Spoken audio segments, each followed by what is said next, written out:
Since I was a little boy, I have always craved the cheering of the crowd. Never have I felt more alive than when navigating in song over a chorus of instruments.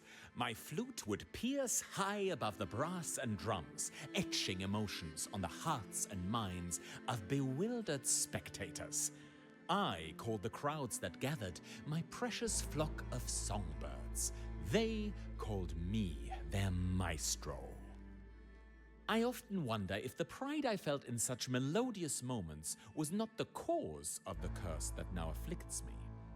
Perhaps some jealous sorcerer took offense at my popularity, or some wicked wanderer sought glee from my demise. I will one day learn the truth. I have no one left to hear the songs from my youth, and ample time to ponder my predicament. The curse crept upon me as I slept. A great, monstrous, dark form appeared to me in a dream, laughing as it cast a spell, proclaiming that the only ears my songs would henceforth please would be those of rats, mice, and shrews. The next morning when I woke, I was wholeheartedly relieved to learn that this frightful vision had been nothing more than a nightmare. I took out my pipe to play in a nearby plaza and found, to my horror, that it would only sound songs of sorrow, salted in a key of chaos, peppered on a scale of doom.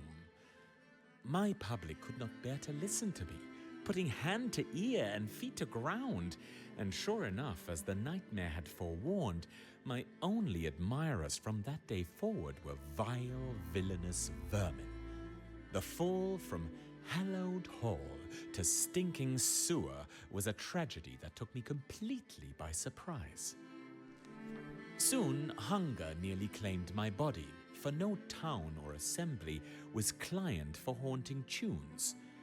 I knew no trade other than music, and music, no matter how beautiful or ugly, was little sustenance to a tired body. I was playing near an oak tree used for hangings, where few people dared to come, when a gentle witch named Baba Yaga took pity on my soul. A host of vermin sat around me, bemused by my playing, the only creatures my songs still beguiled. Baba Yaga asked why I did not offer my uncomely talent as a service to rid towns of their rats. The idea was novel, and I was desperate for a meal, so I went to a little town named Hamlin and asked if they would pay for me to rid them of their mice. They agreed, so I played, and from that day my reputation was made anew. I, the Pied Piper of Hamlin, would never again fear for want of food. My pockets now sang with the music of clanking coin. Bodily empowered, I took up a quest to determine who had cast this curse upon me, swearing solemnly to send them to an early grave. Reverie has many towns, and all of them have rats.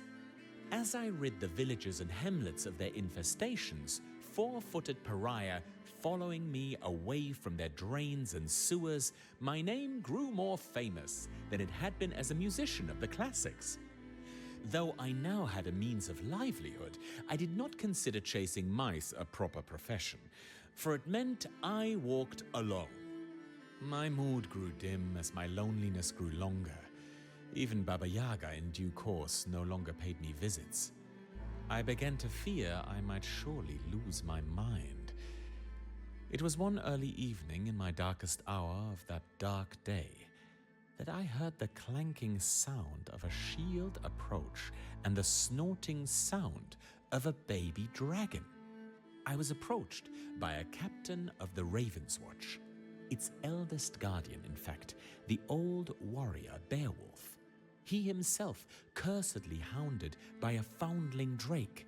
He offered me a place amongst their proud number if I would swear to hunt nightmares and chase them from our lands.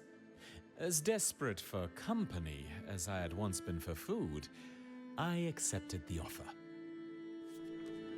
I fought like a devil, playing songs like never before, training my little vermin to do my bidding in this war against the denizens of the dark.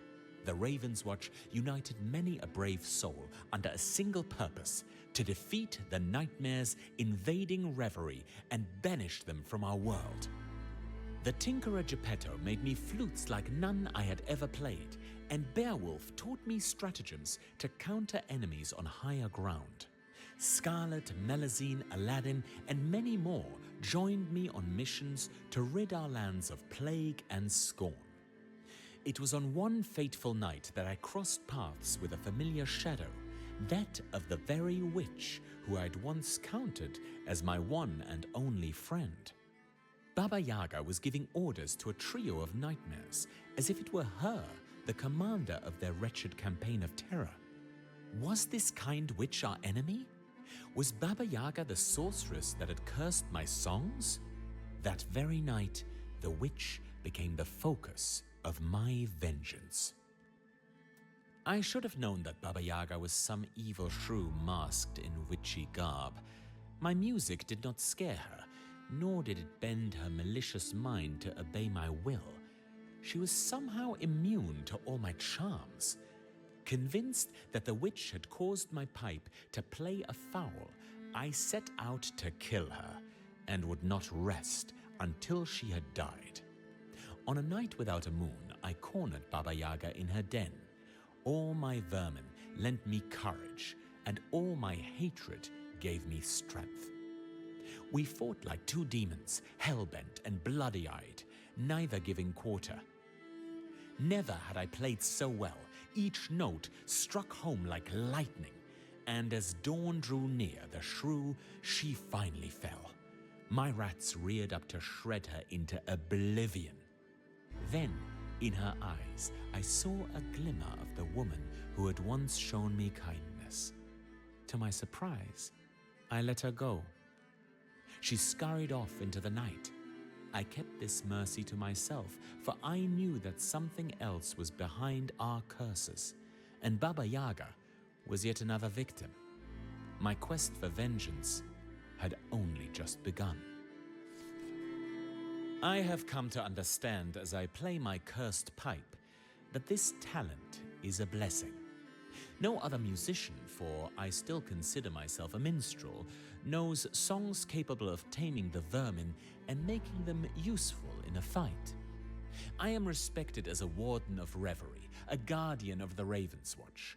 I no longer crave the cheering of the crowd, nor the clapping of king and princess. I prefer to know they all sleep well at night, as I chase nightmares from their dreams. The congratulations of my fellow wardens largely suffice to give me comfort through the night. This curse of mine is a gift, and I no longer seek to lose it. A new quest occupies my thoughts, and that is to discover what power truly controls these monsters of the dark, and has made our woeful witch serve their true master. When all people and heroes of Reverie are free of this bewildering blight, only then shall I seek a way for me to play songs of joy and laughter once more.